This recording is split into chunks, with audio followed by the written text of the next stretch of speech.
Insiden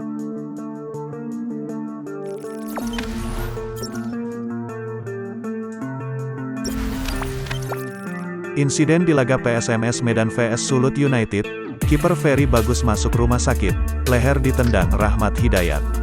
Insiden mengerikan terjadi di laga PSMS Medan vs Sulut United pada laga babak 8 besar grup Y, Kamis, tanggal 16 Desember tahun 2021, malam.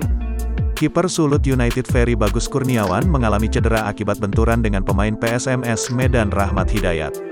Tendangan Rahmat Hidayat mengenai Ferry Bagus di menit 60. Sang kiper tergeletak di lapangan sehingga harus mendapat perawatan medis. Tidak lama kemudian, Ferry Bagus dibawa ke rumah sakit menggunakan ambulans.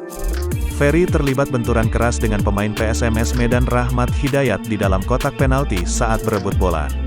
Wasit pun menghadiahkan kartu kuning untuk Rahmat Hidayat. Sulut United mengganti kipernya dalam posisi skor 0-1 untuk keunggulan tim berjuluk Hiu Utara itu. Dimas Gali Pratama dimasukkan untuk menggantikan kiper yang telah melakukan penyelamatan gemilang tersebut. Pada pertandingan ini, Sulut United menang 2-1 atas PSMS Medan.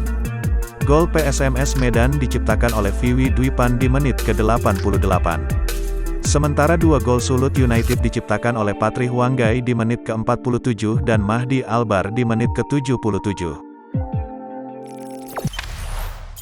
Jangan lupa subscribe, share, komen, dan like ya!